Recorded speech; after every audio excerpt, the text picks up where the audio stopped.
This is a capsule and we are going to talk now about the note that the STF issued in response to the magazine The Economist or Economist, whichever you prefer, right?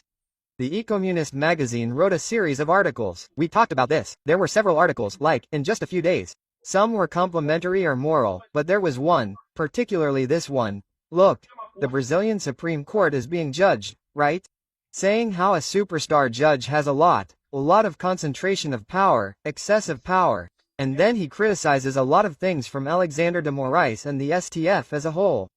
And the people at the STF felt it, my friend, the people at the STF felt it. And the STF responded to a magazine. Have you seen that, man? It must have hurt those people a lot. Why did it hurt so much? Because what I tell you, those who think that these lawsuits that are going on against Bolsonaro are legal lawsuits are mistaken. They know that there is nothing legal about this story. They know that this is a marketing campaign by the left against Bolsonarism. And there is nothing justice in what the STF is doing. There is only persecution, authoritarianism and propaganda. Lots of propaganda. And then people felt it exactly because the bubble is bursting. His bubble is exploding. People are having exactly the right opinions are being expressed. Everyone can see how wrong it is, right? Let's understand this case here because, damn, Barroso felt it too much. Do you know what he said? We never said that we defeated Bolsonarism. Hey Barroso, there's a video of you, man, with Flavio Dino by your side. You and Flavio Dino at the UN Congress saying, we defeated Bolsonarism. My friend, there's no denying it, man. You said it, it's recorded, there's a video showing you saying it. It was really ugly. This showed a lot of desperation. Let's understand this subject. This news was suggested by the Freestyle Judiciary, the Union of Wives Who Hate Peter and several other people. Thanks to the people who suggested news on our website, novus-oa.com. And thanks to you who are watching our video. If you like our content, please like it and subscribe to the channel, okay? Well, this article from The Economist, I already talked about it. I won't go into more detail here. It was one of the articles from The Economist about morals and the Supreme Court. That kind of thing. They did several this week, 4 or 5, if I'm not mistaken, which is impressive, okay? It's impressive. Anyway, and oh, the Supreme Court felt obliged to respond, which is unprecedented, man, because look, in a normal democracy, that's what I say, in a normal democracy, a newspaper can criticize the institutions of democracy. It's normal, any and every part of the government can be criticized in a democracy. That's what differentiates a democracy from a dictatorship, right? Because everyone says it's a democracy, Cuba says it's a democracy, North Korea, the Democratic People's Republic of Korea, is saying it's a democracy. But why is there a difference between one thing and the other? The thing is that in North Korea, you can't criticize the government. If you speak ill of Qin Joao there, you'll go to jail. In Cuba, you'll be deported or whatever happens to you in Cuba, right? You can't criticize the Cuban government under any circumstances. And here in Brazil, it seems like it's getting to that level too, right? What I told you, this whole mess started in 2019, when some people criticized the Supreme Court and then the narrative was that they were attacking democracy, attacking the institutions. I don't know what it was and again, I agreed with what people were saying. If we ask for the 5, I think it's absurd. The 5 was a terrible thing that happened in Brazil. You know that I hate the Brazilian military period, the bunch of socialists, the millions I had here in Brazil. But damn, people have the right to criticize, my friend. If we are in a democracy, we should be able to criticize. Oh, but I didn't like the criticism. I'm against it. Okay, so you also criticize the guys. You say, oh, that's wrong. I don't know what. Now you want to create an investigation into fake news because you see attacks on institutions, attacks on democracy. No, democracy exists exactly when you can criticize institutions, including the Supreme Court. Why not? You can even ask for the 5, you can ask for the death penalty, you can ask for anything, like that, that's fair. I'm against it, but I think people can ask for all these things. They can defend all their points of view. Anyway, Barroso here came up with another one of those things that, you know, to defend democracy we have to make a little note, right? Here it is, look, the people from B360 talking here, look. The Economist's post focuses on the narrative of the coup plotters. Soon the Economist from the coup investigation will be coming in. Go ahead, Zandau. Believe in your potential, Zandau. Put the magazine in the investigation into the coup. And now something important, right? Barroso defended, that is, what exactly happened here? Alexandre de Moraes felt attacked, turned to Barroso and said, Barroso, damn it, you have to defend me, man. We're not together in this, man. Give us a chance to defend ourselves. Quote. And then Barroso is defending Alexandre de Moraes. Yes, he's the prime minister who comes to Alexandre de Moraes' defense after all this mess that Alexandre Moraes made there with the Spanish ambassador, right? Although he doesn't say anything about the ambassador's case. Remember that the Spanish ambassador came after that, right? This magazine thing, this report came before this business with the Spanish ambassador. The issue of Alexandre Moraes having subpoenaed the Spanish ambassador because of someone and released a drug dealer here in Brazil. This whole mess is new, it's beyond that, right? Let's see how the defense of this will be, right? But Barroso was chosen to say this and he released this little note here. Look, note from The Economist magazine. Damn, the STF responding to a magazine. What logic does that have? It makes no sense, my friend. A court does not respond to magazines. Even economists. There are journalists there, they did the report. You like it, you don't like it, it doesn't matter, right? The justice system shouldn't be playing the role of refuting this kind of thing. Justice, if it's doing everything right, why does it need to refute these things, right? If someone thinks the STF is really wrong, right? Go to court, right? That would be the idea, right? And in court, judges respond within the process, not by releasing notes to the press. But that's what I'm telling you, this whole process is a media process. The whole objective of this whole thing is to make Brazilians stop liking Bolsonaro. They're blatantly failing, right? Here it is, look, about the article Brazil Supreme Court is on trial, that is, this article here, which we have already talked about in other videos, so I won't go into too much detail here. Well, I'm here to clarify a few points. The report narrates some of the threats suffered by Brazil's democracy, although not all of them. Among them is the invasion of the headquarters of the three branches of government by a mob led by extremists. Wait a minute. Well, at what point did this attack Brazil's democracy, right? Okay, a lot of things were broken, buildings were vandalized, and that's absurd. I've always said that I think it's absurd, but my view, I think most people's view is that there was no threat to the powers that be.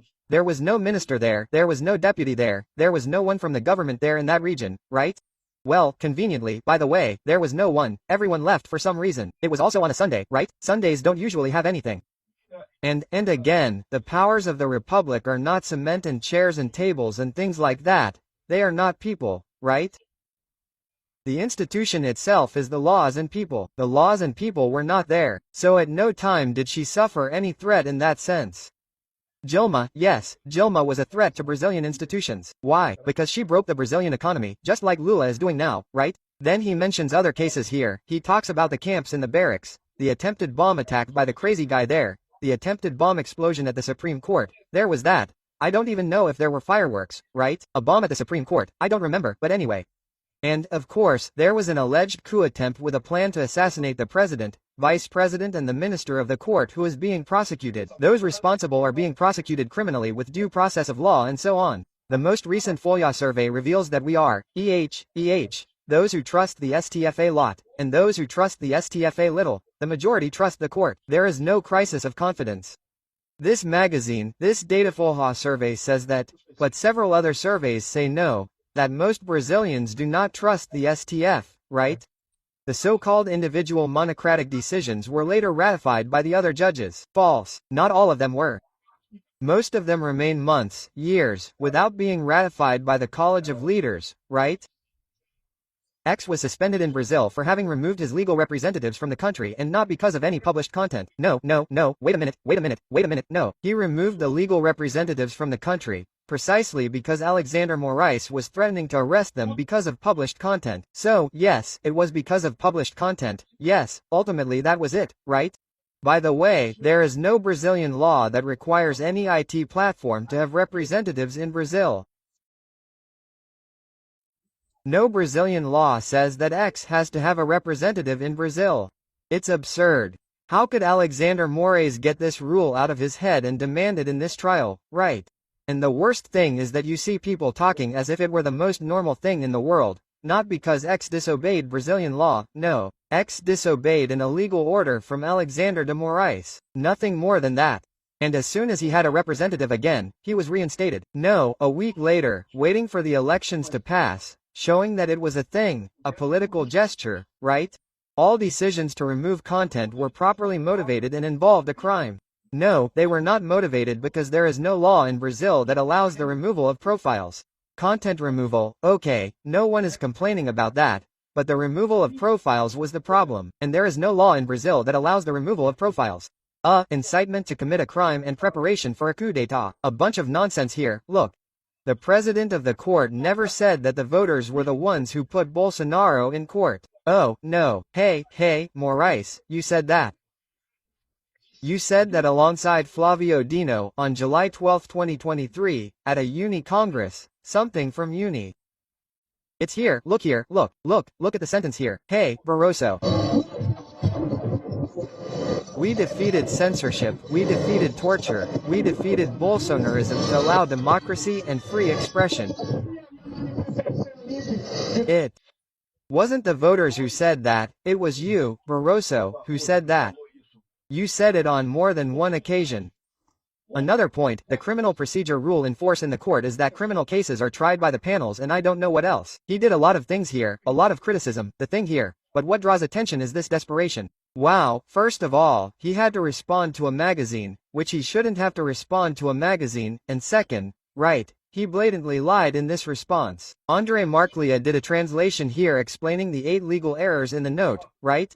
Here the note says that an independent STF was needed to avoid threats to democracies, such as the attack on the 8th and the alleged attempted coup. By calling the acts attacks on democracy, he prejudges the cases based on the court's analysis and shows precisely his lack of independence. Well, he says that Bolsonaro's attempted coup is still being judged, but he already says that the acts of January 8th are an attack on democracy. Here, look. Including the invasion of the Praça dos Três Poderes, which would be threats to Brazil's democracy. In other words, he's already classifying this as an attack on democracy, a case that he's still judging. He couldn't do that. He talks about the research institute saying that in fact there is a crisis of confidence in the STF. Yes, he says that the decisions of the single judge are ratified by the collegiate and they are not. Most of the decisions are made in investigations. Investigations are not ratified by the plenary and others take months and years to be judged. He talks about that issue of X who was suspended due to lack of legal representation, which is not true. It was due to lack of legal representation because originally he wanted to ban profiles. Brazilian law does not allow banning profiles, it allows banning posts. The posts were all banned. When the STF asked to ban a post, it was immediately complied with on any of the platforms. The issue was banning profiles, which is against Brazilian law, right? Here, look, to say that it was never said that we defeated Bolsonarism. His phrase recorded at an event at Uni is here, look, right? Well, anyway, he says all of this here. Well, to say that almost all the ministers have already been offended by Bolsonaro and therefore they shouldn't be, there would be no way to remove them from the trial of the coup. He also says that somewhere here, look. Hey, almost all the ministers of the court have already been offended by the former president, and so on. And Marcilia explains it here, look, the requests for removal are related to a judge being the victim of an alleged plot against his life. Moraes, right? He himself is saying that the so-called green and yellow dagger plan included his own death. So he should be removed from that.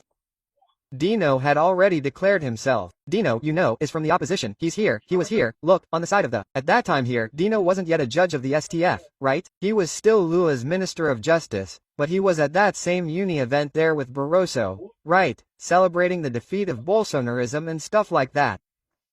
And he criticized Bolsonaro several times and participated in lawsuits against him, Dino and Zanim. In other words, this is not a case of people who were insulted by Bolsonaro.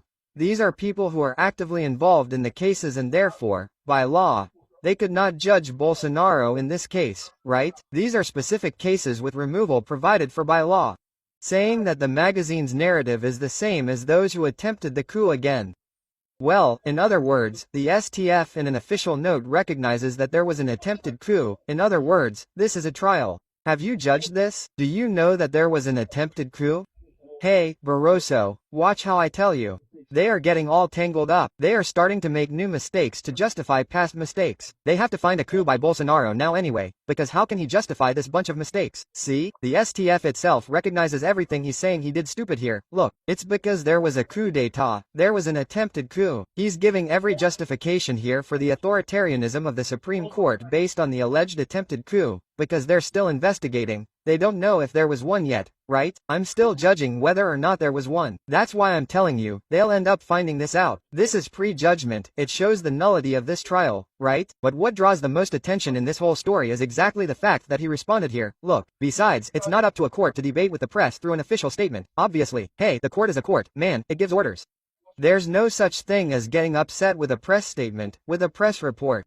But that's what I'm telling you, this is an operation, not a trial. There's nothing about a trial in this. There's nothing about justice, or law in this whole story. This is a marketing operation that the Supreme Court is doing here. Look, okay? The narrative of Brazil, of the radical left, is the same as that of the Supreme Court. The Economist feeds the coup narrative and I don't know what to do. Brazil 247 can say this, because it is a left-wing publication here in Brazil. They have the right to have whatever opinion they want. The Supreme Court can't, man. And that's the big mistake. The Supreme Court is placing itself as a party to this process. It can't. If they want to be judges, they can't be a party. They can't assume that there was a coup. They can't feel affected by the coup. They should be above these things to be able to judge these things. They're not. They're up to their necks in this narrative that Bolsonaro was a coup. How can you expect a fair trial in this case, right? Here, Folha de São Paulo itself is talking about the Supreme Court and its reputation. Apparently, the issue of the Supreme Court is going down the drain. The reputation of the STF is going down the drain with all these things. With the so-called attack by international magazines, such as The Economist, the tone of the reporting of disapproval, the wear and tear of the court, it is evident, internationalized. More than that, right? Everyone here in Brazil realizes the injustice of this STF judgment, right? And then he puts one of the things here. Are the consequences unpredictable? No, they are not. Here, look, the STF court has become a central objective of the political dispute in the country. Are the consequences unpredictable? They are not. That's what I tell you. The consequences are perfectly predictable. There will be a right-wing shift in favor of Bolsonaro and in favor of politicians who promise to remove ministers from the Supreme Court. That's what will happen. It is not unpredictable. No. These people are the ones who don't know what they are doing, who are lost in this story. They didn't realize that, although they are very experienced judges, they are novice politicians. They didn't realize that all this political activity of theirs will generate a negative reaction from the Brazilian people. They are getting burned. They are buying a problem for very soon, in a little while. Thank you for watching the video until the end. In addition to liking, sharing and subscribing to the channel, consider becoming a sponsor with values starting at $1.99. Click on the Become a Member button below to find out the conditions and advantages of sponsoring the channel. For more information about our project, visit our websites indicated on the screen. Oh.